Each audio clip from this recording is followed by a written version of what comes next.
I guess welcome to I dream.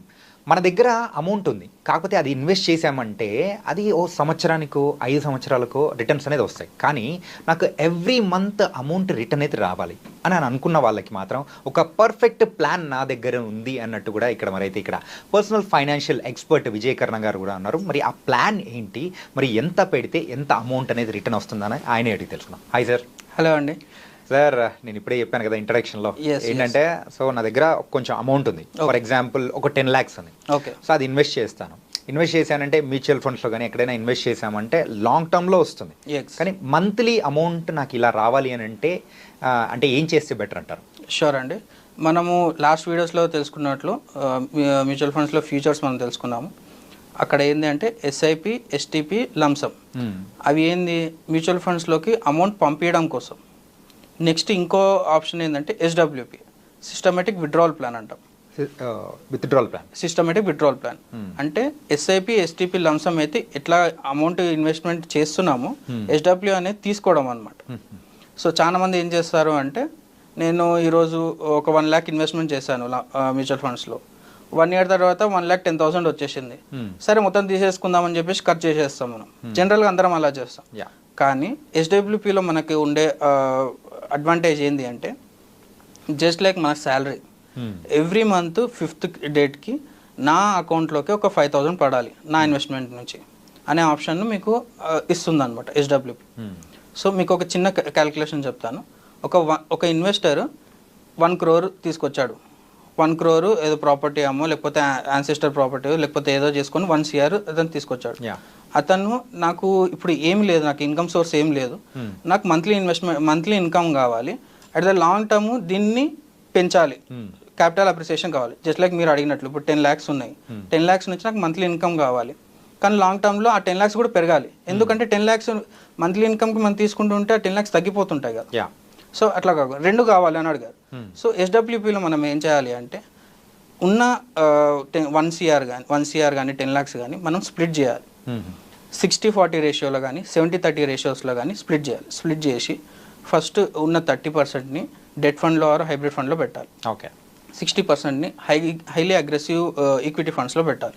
ఆ highly aggressive equity funds కూడా నేను మీకు లాస్ట్ వీడియోలో చెప్పాను కదండి, ఎస్టీపీ మోడ్లోనే పెట్టాలి.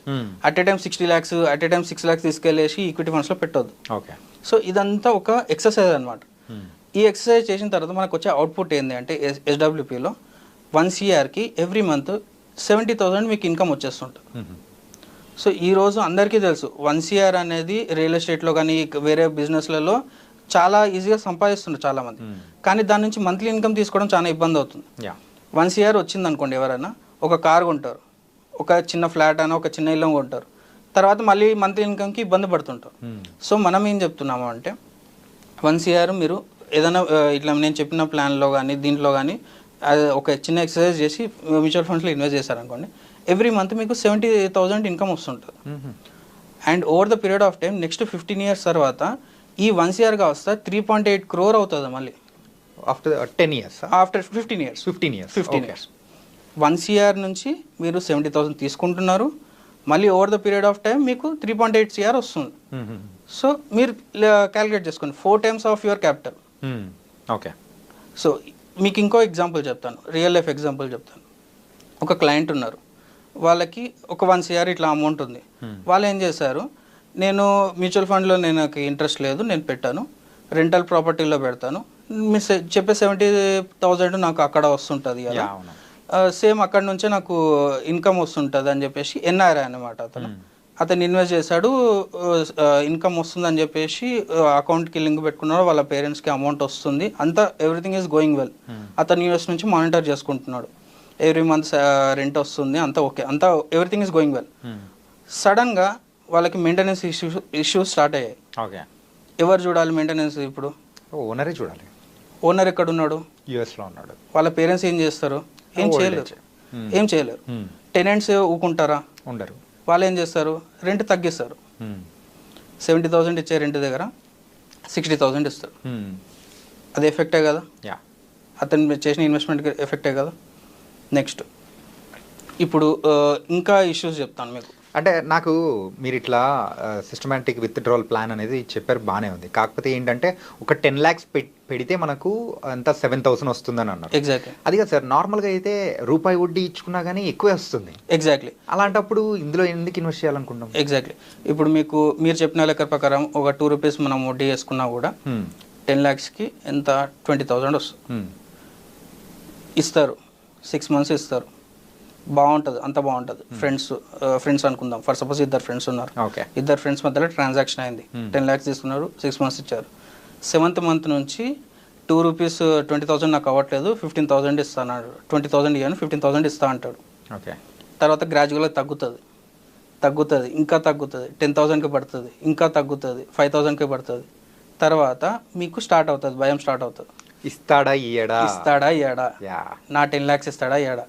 ఎందుకు స్టార్ట్ అవుతుంది అంటే మీకు ఫోన్ కాల్స్ వస్తుంటాయి వేరే ఫ్రెండ్స్ దగ్గరికి వెళ్ళి, అరే వాడి దగ్గర చాలా అమౌంట్ తగ్గిపోయింది, వాళ్ళు ఆస్తులన్నీ అమ్మేసిండ్రంట, వాళ్ళ దగ్గర అమౌంట్ లేదు, నీ క్యాపిటల్ అయినంత తొందరగా తీసేసుకో. మీరు 9 to 5 జాబ్ చేసేవాళ్ళు, మీరు జాబ్ చేయాలా లేకపోతే ఈ రికవరీ వర్క్ చేసుకుంటూ కూర్చోవాలా? రైట్. రిస్క్ ఎక్కువ ఉంటుంది, బయట రిస్క్ ఎక్కువ ఉంటుంది, వస్తుందా రాదా అనే టెన్షన్. మీరు ₹2కి మీరు చూసుకొని ఇచ్చారనుకోండి, ఈ రిస్క్ అంతా బేర్ చేయాలి. ఓకే. లేదు మీరు యాజ్ ఎ ష్యూరిటీగా మీరు ఏదో పెట్టుకున్నారు, వాళ్ళ ల్యాండ్ పేపర్స్ పెట్టుకున్నారు, లేకపోతే వాళ్ళ దగ్గర గోల్డ్ తీసుకున్నారు అంటే అది బిజినెస్ అవుతుంది.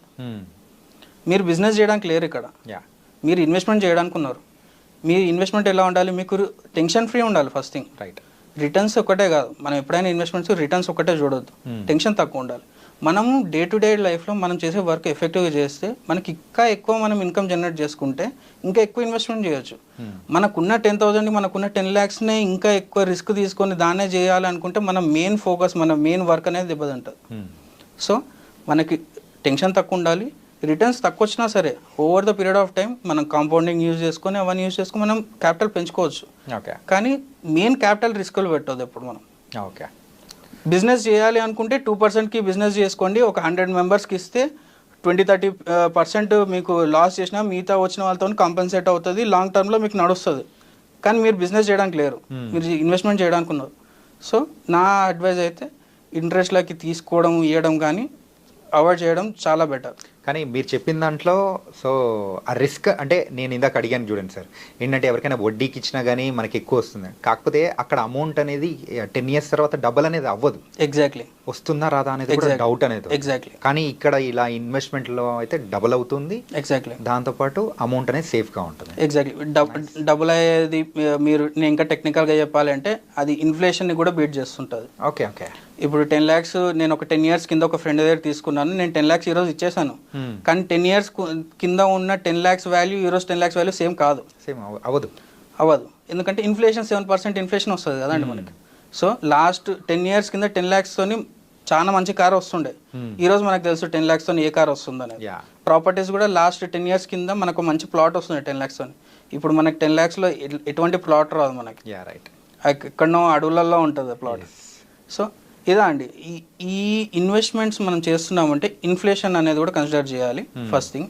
సెకండ్ థింగ్, రిస్క్ తక్కువ ఉండాలి, టెన్షన్ ఫ్రీ ఉండాలి. మనం రైట్, మన వర్క్ మీద మనం ఎక్కువ ఫోకస్ చేసుకోవాలి. సో మన కోసము ఒకరు వర్క్ చేస్తున్నారు, ఎవరు? Fund manager work manager.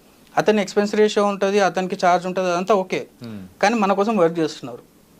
So ఇట్లా ప్రొఫెషనల్ వేగా వెళ్తే లాంగ్ టర్మ్లో మీరు డెఫినెట్గా మీ గోల్స్ని రీచ్ కావచ్చు. ఓ నైస్ సార్. మొత్తానికైతే సో ఈ సిస్టమాటిక్ విత్డ్రావల్ ప్లాన్ అయితే మంత్లీ మనకు అమౌంట్ వస్తుంది, ఒక 10 years తర్వాత అమౌంట్ని కూడా డబుల్ త్రిబుల్ కూడా మనం చేసేసి. Exactly. So thank you so much sir, చాలా మంచి సలహా అనేది ఇచ్చారు. సో గైస్, అది ఎవరి దగ్గరైనా కానీ మంత్లీ అమౌంట్ రావాలి అని అనుకున్న వాళ్ళకి SWP ప్లాన్లో మనం పెట్టామంటే సో మంత్లీ అమౌంట్ వస్తుంది. అలాగే పెట్టిన అమౌంట్ అయితే సో త్రిబుల్ అయ్యే అవకాశాలు కూడా ఉంటాయని చెప్పేసి ఇక్కడ విజయకర్ణ గారు చాలా చక్కగా వివరించారు. మరో ఇంటర్వ్యూతో మళ్ళీ కలుద్దాం. అంతవరకు take care. This is your Chanakya. See you.